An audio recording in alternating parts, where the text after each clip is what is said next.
Đây là một loại bánh nướng, mình làm ngọt một chút, ăn như là bánh kẹp tàn ong của Việt Nam. Còn làm lạc, đó là món waffle của người Tây. Mình cho syrup lên nè, whipping cream, chuối sắc lát, dâu tây. Đây là một món ăn điểm tâm cho buổi sáng. Hôm nay mình chia sẻ một cái công thức nhưng mà mình làm ra được hai cái loại bánh khác nhau. Cái cách ăn cũng khác nhau. Đây là bột mì đa dụng, các bạn dùng hiệu nào cũng được hết nha. 4 cup bột mì đa dụng. Rồi 1 cup bột bắp. Bột bắp hiệu nào cũng được nha. Nửa cup đường. 1 muỗng cà phê muối. Bột nổi thì mình đông 1,5 muỗng cà phê bột nổi để cho cái bánh nó xốp á, nó giòn mà nó xốp. Rồi 1,5 muỗng cà phê bột nổi.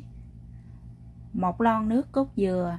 1 lon nước cốt dừa này là 400 ml. Cho vào trong lò vi sóng cho nó hơi nóng lên một chút để mình cho vào trong bột, cái bột nó mau nở ra.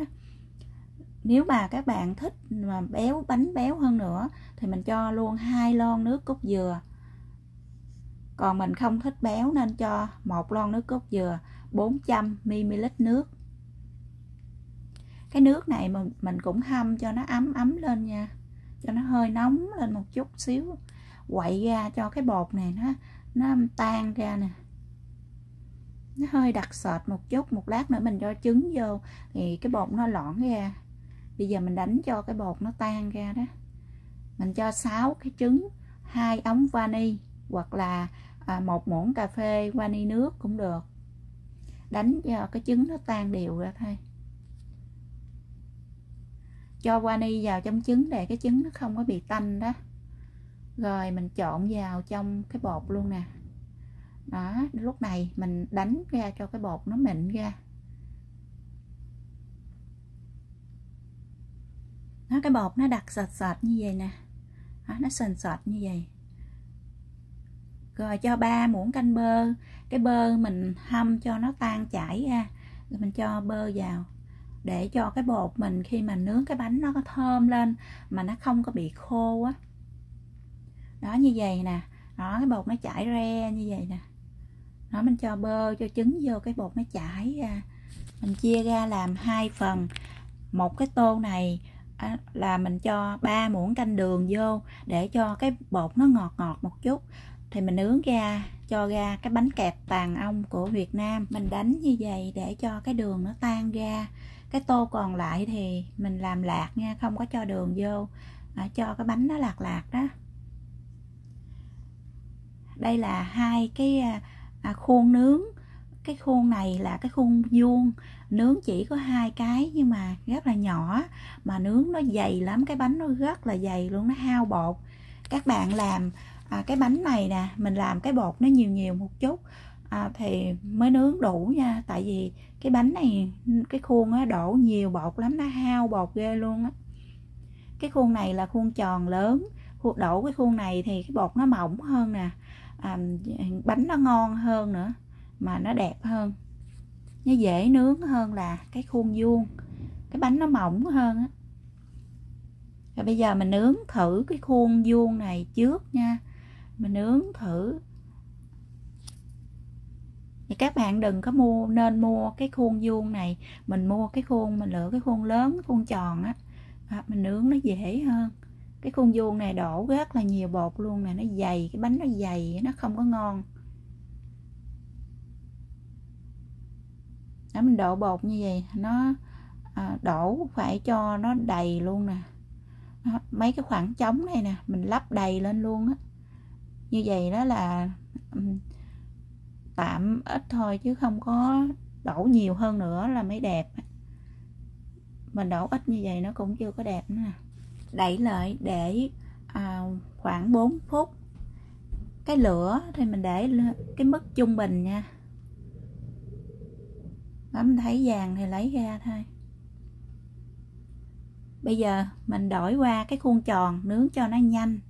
Cái khuôn tròn này nướng cái bánh nó ngon hơn. nó giòn, nó ngon hơn là cái bánh trong cái khuôn vuông.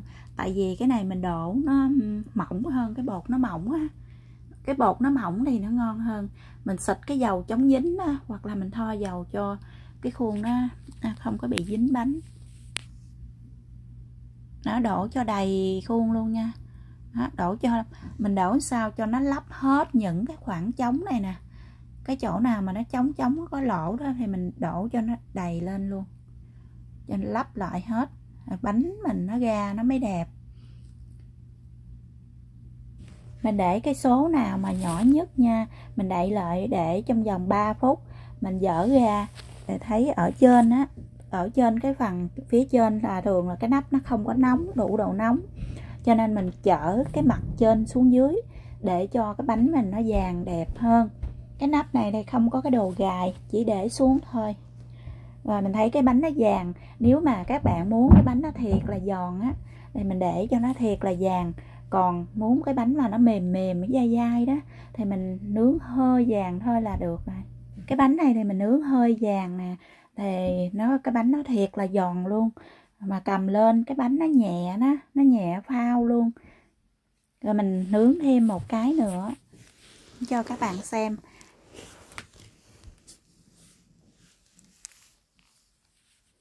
Cái này thì mình để một chút xíu dâu tây sắc thiệt là nhỏ. Mình sắc nhỏ nhỏ ra, mình để một ít thôi. Các bạn cho trái cây nhiều vô á, thì nó thường là cái khuôn á, nó sẽ bị cháy cái khét cái khuôn.